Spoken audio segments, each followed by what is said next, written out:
Her mom met me at the door and said she's in bed. She didn't want to come out of her bedroom. Those eyes. That's all she'd ever say was those eyes. As writer John Keel puzzled over the exact nature and meaning of the creature sightings, he began to connect them with the dozens of local UFO reports he'd heard. There was a man here from New York trying to find out as much as he could about the flying saucers. Doris DeWeese was one of the people John tracked down and interviewed. We lived on Madison Avenue over in Point Pleasant, and every night there'd be flying saucers going over. I was scared to death because, I mean, you know, we had no idea what they were going to do or what their intentions was. We figured they were from outer space or something. That's where I first saw it at. Seen the lights rotating. It looked like it was about 4 feet high, maybe 6 or 8 foot wide. And the lights were multicolored, red and white, yellow, green. And it was just circulating like it wasn't making any noise. And it disappeared as quick as it appeared in the first place. It's a long, cigar-shaped type vehicle that looked so close that you could look like you could just jump up and touch it. It had lights all on the side. It was completely silent, didn't make any noise whatsoever. We were just in awe. We just stood transfixed. We just couldn't believe that we were seeing what we were seeing. UFO reports poured in, and the local media picked up on the frenzy. This is desolate Dry Ridge Mountain, where last night a strange and eerie thing happened. It was this big orange glowing light, you know. So we stopped the car and the thing came over top of the car. We got all kinds of static on the radio and the car quit. John Keel himself witnessed these strange lights in the sky. I began to see them myself. It was beyond imagination. They were extremely bright lights, which could hover. If you flashed a flashlight at them, they'd respond, they'd flash back. I saw a lot of these lights. In fact, I saw so many of them, I lost count. John Keel was at a loss to explain what was happening to the town, whether it was all connected, and why it was happening here, of all places. To this day, we can't really tell you what those lights are. Now, improvised search parties are combing Dry Ridge Mountain, attempting to find it. Just what it is, no one is sure. The community was on edge, afraid of the night and what it might bring. They had the National Guard out looking for it. The state police was patrolling the area where it was seen. People would go out at night with lights and stuff. It was almost like a search for Frankenstein. Well, I wasn't with them. I was too scared to go at night. But I know one thing, I lock my doors at night. I mean, you know, before, we never locked doors. We always left them unlocked, but after that, we started locking doors. But other mysterious forces were at work in the town. Someone didn't want these stories to be told and threatened those who spoke. Who were these men in black?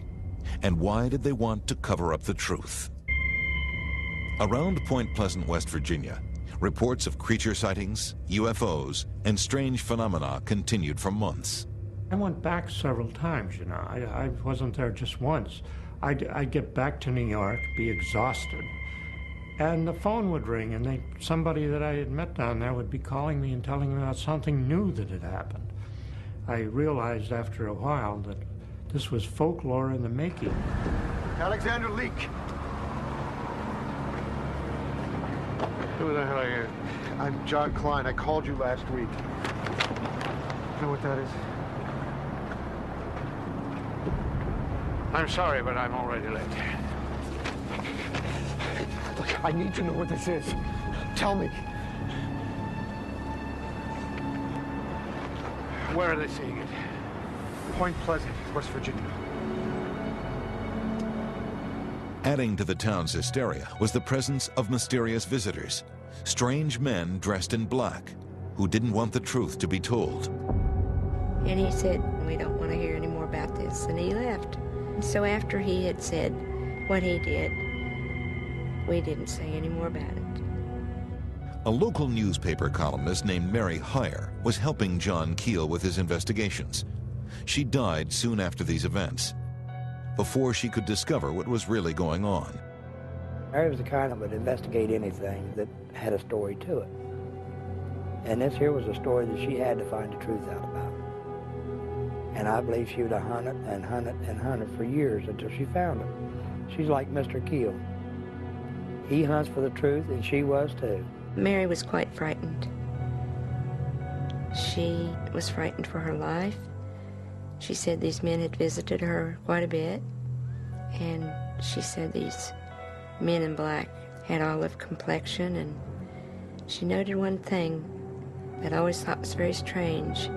She said they didn't blink their eyes, and they would ask her questions about the Mothman. Well, I've been around a lot of reporters in my life, and there are some I wouldn't play cards with, let alone accept their stories.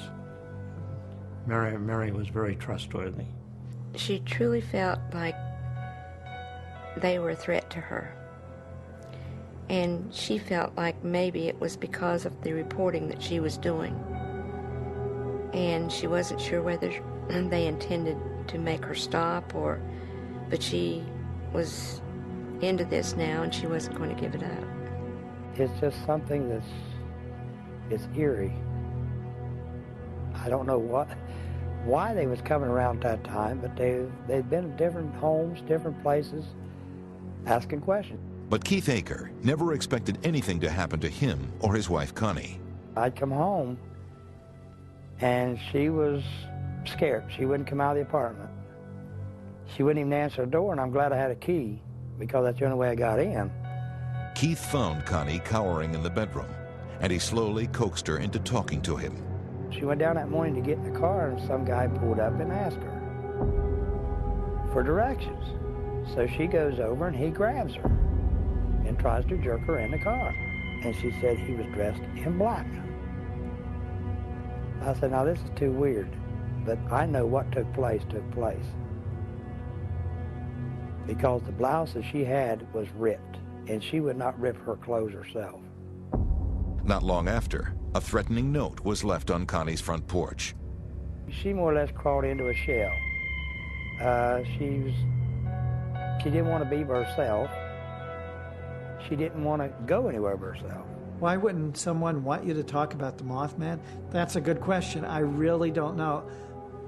This whole business about men in black and silencing witnesses, you know, you have theorists who say it's the CIA. But to this day, the government has denied any involvement in Point Pleasant.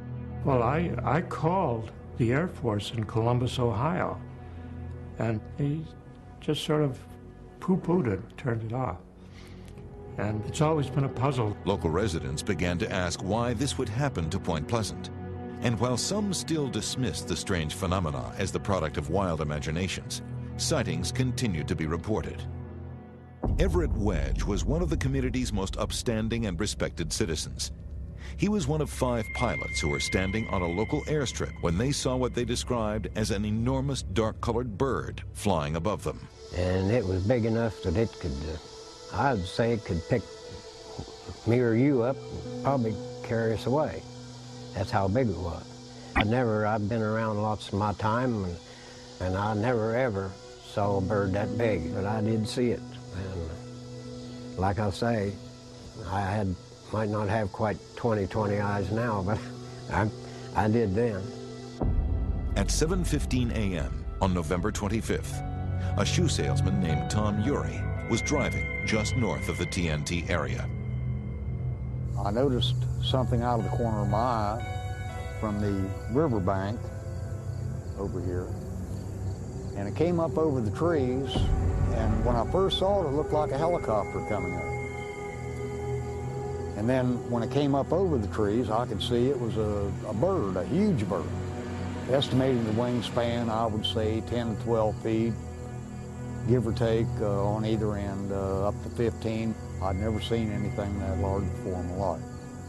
I was scared, but I wasn't terrified. It was just a strange feeling. I mean, I'd never seen anything like it. I hope I never do again, you know.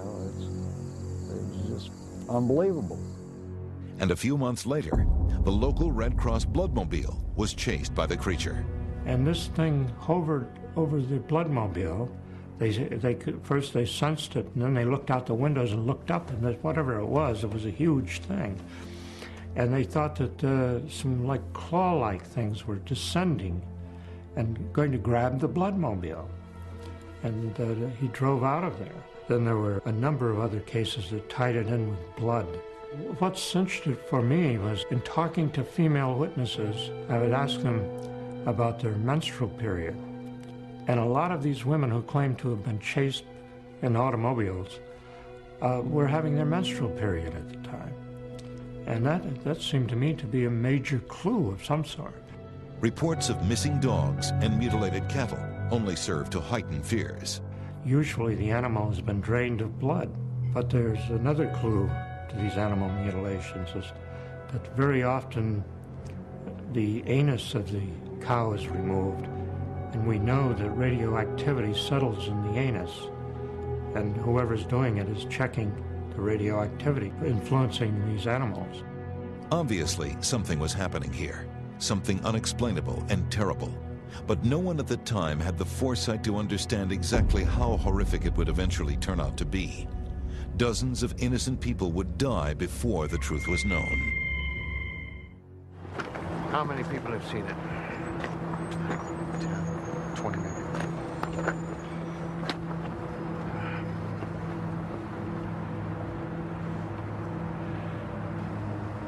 Listen to me. Something terrible is going to happen in Point Pleasant.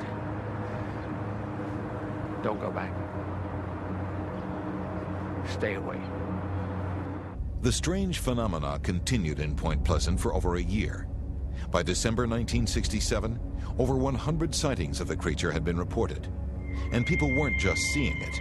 They were dreaming about it. Eyewitnesses complained of nightmares and dark premonitions.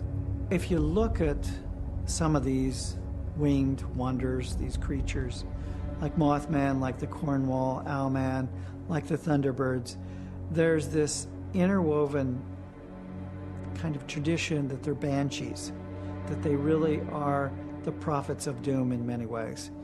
There are the old legends, if a bird looks in your window, you're in trouble, big trouble. You read in some of the traditions of the Cherokee where there's actually warriors and braves guarding the women when there was a Thunderbird time. In Cornwall and some of the Owlman reports, if somebody was going to get in an auto crash or a kid was going to die. I was getting anonymous phone calls and could never figure that out. I was getting phone calls warning me about this and that. Hello, John Klein. Who is this? My name is Ingrid Cole. But yours is way down here in the normal vocal range, anywhere between 1,000 or 1,200 cycles per second. Okay, so this guy's vocal range is much higher than mine. What makes you think it's a man? What is it? Near as I can tell, it's an electrical impulse. Mary Heyer, the reporter friend of John Keel, had these dreams, incredible dreams in which she saw Christmas packages in the water, but she had this feeling there was going to be a major disaster and it was going to happen any time. But no one expected the tragedy that followed. Almost 13 months to the day of the first sighting of the creature, disaster struck. I was planning to go back down to West Virginia in December of that year, and I had repeated phone calls warning me, don't go to West Virginia, because they knew that I would be using the bridge, whoever they were. Main Street in Point Pleasant led straight onto a suspension bridge called the Silver Bridge. Spanning the Ohio River, locals would cross it on a daily basis, sometimes several times a day. At 5:05 p.m. on December 15, 1967, the bridge was full of cars,